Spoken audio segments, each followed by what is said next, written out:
Iya, gue minasan, welcome back again with Mr. K di sini. Jumpa lagi di pembahasan One Piece-nya, tepatnya di Breakdown Live Action. Yang mana kali ini Mr. K bakal membreakdown episode keempat. So, tanpa basa-basi gak jelas, monggo enjoy kontennya, G. Let's go. Episode keempat live action One Piece mengambil judul The Pirates Are Coming. Sebuah judul yang lagi-lagi menunjukkan keseriusan tim produksi menggali sekecil apapun referensi dari One Piece. Yaps, bajak laut datang adalah bentuk kebohongan yang setiap kali Usopp katakan ke warga desa, sekaligus kata yang digunakan Usopp untuk menyampaikan ada bahaya pada Kaya. Walau kita tahu ini adalah jurang kebenaran dan kebohongan.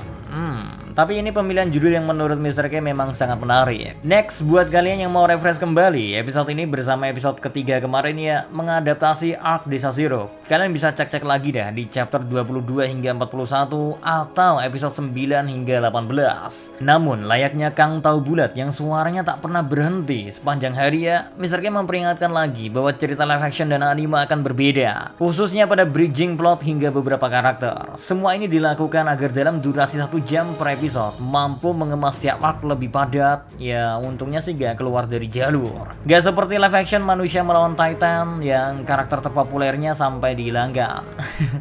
Pokoknya Netflix ngegoreng-goreng layaknya chef buat adaptasi live action ini. Masih acceptable lah, sekaligus bisa jadi teman santai sarapan, makan siang, nyore atau terserah lah kalian nikmatinya kapan. Terus gimana lanjutan dari Desa Sirup ini setelah yang terjadi pada episode selanjutnya? Nah, ketegangan berlanjut ketika Luffy yang makan sup buatan Buci sedikit doang. Tapi porsi sedikitnya sama kayak versi sedikitnya Tamboikun alias sebaskom full. Membuat Luffy akhirnya menjadi tak sadarkan diri. Mau bagaimana lagi ya, sup ini udah diracik dengan campuran sirup supaya dapat membunuh Kaya. Kemudian Kuro, Sam, serta Buci melihat Luffy udah tergeletak. Mereka mengira Luffy sudah mati. So, tanpa cross check lebih lanjut, Kuro meminta kedua anak buahnya tersebut membuang mayat Luffy demi menghilangkan jejak. Nah, di tengah-tengah obrolan mereka, tiba-tiba bel pintu berbunyi. Rumah Kaya didatangi angkatan laut yang dipimpin Koby serta diarahkan oleh Usopp dengan tujuan menangkap Klahadore alias Kuro si bajak laut Kuroneko. Polosnya si Koby ya, ia bilang mencari bajak laut, ya pakai nanya pula ya. Padahal udah jelas kan si Kuro gak bakal mau jawab jujur. Kuro pinter ngeles, ia membumbui kisah Usopp yang memang diakui sering mengungkapkan kebohongan. Usopp mencoba meyakinkan lebih lanjut bahkan sampai ke senjata Kuro, tapi masih nihil sih. Sadar situasi tak membaik, Usopp lebih memilih untuk kabur demi menjalankan tindakannya sendiri. Sedangkan Koby mengingat kembali misi utama, yakni menangkap Luffy yang kemudian diserahkan secara cuma-cuma oleh Kuro. Nah, sepanjang adegan ini ya, baik Kuro dan dua anak buahnya sama sekali gak menyadari bahwa ada Nami yang menguping pembicaraan ketiganya sambil bersembunyi. Termasuk soal misi mereka untuk mengakhiri seluruh sandiwara ke Kaya, sekaligus membunuh Kaya yang sudah beranjak dewasa tepat di tengah malam. Meski si Kuro dikenal si paling 1000 rencana, tapi bisa-bisanya ya gak sadar ada Nami ngumpet atau Luffy masih hidup. Terus percaya aja Zoro cuma digebuk botol anggur langsung koit. Kayaknya gak cerdas-cerdas banget sih Kuro ini. Lagaknya aja sosokan kayak berotak Sam. Oke, itu tadi ya dikte ke rencana Kuro. Sekarang Mr. K berpindah sebentar ke Usopp yang meluncur ke kamar Kaya untuk memberitahu bahwasanya ya Klahadore yang ia kenal selama ini adalah seorang bajak laut dan berniat buruk kepada Kaya demi harta warisannya. Tetapi Kaya gak langsung mempercayainya, Gimana ya? Usopp udah kebanyakan ngasih kebohongan. Begitu ngasih kebenaran ya sulit juga buat dipercaya. Misalkan nih, kalian punya temen hobi pinjam 100 supaya silaturahmi nyambung terus, padahal gak dibalikin di kemudian hari. Ya kalian gak bakal minjemin lagi kan? But ada dialog keren dari Usopp kalau kali ini dia gak mau lari lagi, Beruntung ya tak lama waktu berselang, Nami datang. Ia juga mengkonfirmasi bahwa apa yang dikatakan Usopp adalah kebenaran, membuat Kaya dalam kebingungan yang besar. Emang begitu ya Kaya? Semua pasti bingung. Nanti gak bingung lah kalau udah di surga ya. Next, sistem keamanan rumah Kaya diaktifkan oleh Kuro yang harusnya untuk menghindari bajak laut. Tapi masalahnya ya, bajak laut yang dihindarin ada di dalam rumah. Kuro dan bawahannya pun telah bersiap, termasuk Kuro yang kini mendekati kamar Kaya sembari menyebarkan Saiwar lewat goresan Cat Claws senjata andalannya. And now kita pindah lagi, ya menyorot Zoro yang lagi-lagi terjebak di dalam sumur. Kita nggak cuma dikasih scene Zoro manjat sumur aja ya, melainkan dibarengin sama flashback Zoro dengan sahabat sekaligus rival masa kecilnya, Zoro yang terbilang mahir selalu dikalahkan oleh Kuina yang juga merupakan putri dari Shimotsuki Koshiro, sang master dojo. Zoro berdalih di sini ya, semisal Kuina menang karena pedang bambu, coba kalau pedang beneran pasti Zoro menang. Bertarunglah mereka pakai pedang beneran rek. Plus Zoro juga nambah jumlah pedang doi, tapi hasilnya tetap turu Zoro guys. Easy buat Kuina sih, semudah Arsenal ngalahin klub Tsunami Trophy.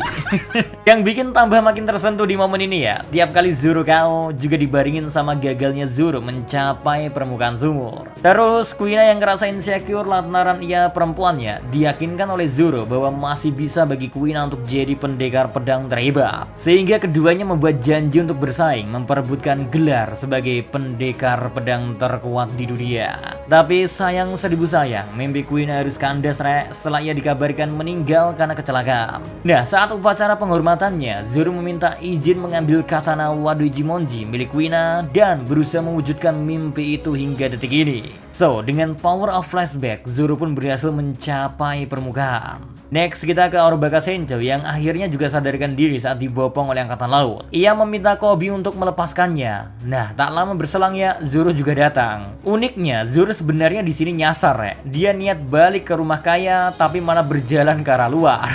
Ya gak apa-apa sih, karena itu juga dia jadi ketemu Luffy sekaligus sempat ngehantem Helmeppo lagi. Terus begitu urusan dengan Koby dan angkatan laut selesai, keduanya gerak cepat menuju lokasi Nami, Usopp dan Kaya berada. Lokasi Nami, Usopp serta Kaya akhirnya berhasil dilacak oleh Kuro. Sembari mencari ya, Kuro lagi-lagi berusaha menjatuhkan mental Kaya, mengucapkan kata-kata yang ibaratnya memuakkan dari mulut Kuro.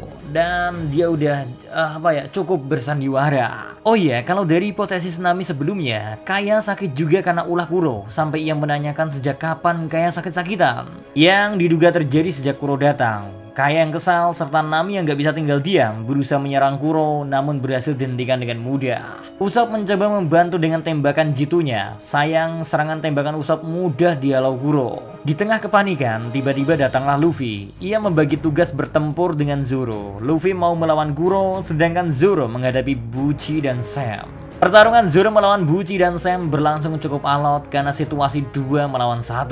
Tapi jumlah hanyalah angka ya guys. Mengingat Zoro yang unggul secara mekanik, meski katana Wado Ichimonji sempat terpisah, Zoro pada akhirnya bisa membalikan keadaan dengan mengambil kembali katana berharganya, serta berhasil mengalahkan Bucci dan Sam. Selanjutnya fokus ke pertarungan Luffy serta Kuro ya. Luffy awalnya dibuat terdesak karena kemampuan Nukiashi Kuro ya membuat ia mampu bergerak cepat, bersembunyi, menghindari serangan Luffy untuk kemudian juga dapat menyerang Luffy tanpa diketahui. Tetapi Luffy berpikir dengan tenang. Ia menyadari kunci gaya bertarung Kuro ada pada langkah kakinya, sehingga Luffy berfokus untuk mendengarkan langkah kaki Kuro. Selanjutnya melakukan serangan tak terduga yang membuat Kuro terpental. And next, Kuro yang trik bertarungnya ketahuan, menyerang terang-terangan, tapi badannya ditahan oleh Luffy. Luffy pun memenangkan pertempuran dengan melancarkan serangan Gomu Gomu Nobel yang membuat Kuro terbang, dan usailah kiprah para Kuroneko Pirates ini mengingat pertarungan sengit telah usai, mereka semua kembali membicarakan soal kapal yang berujung ya Kaya memberikan kapal secara cuma-cuma kepada Luffy. Penamaan kapal ini pun diberi Going Merry sebagai bentuk penghormatan ke salah satu orang kepercayaan Kaya yang sudah gugur, yaitu Merry. Tak lupa ya, Usopp diajak join oleh Luffy namun ragu-ragu karena memikirkan Kaya. Tapi akhirnya memutuskan ikut pergi, plus ada ciuman bonus dari Kaya. Iya, di anime memang nggak begitu. Lanjut ke suasana di kapal Going Merry ya, akrab banget lah. Terlihat Zoro dan Nami kompak menertawakan kekonyolan Usopp dan Luffy soal Jelly Roger.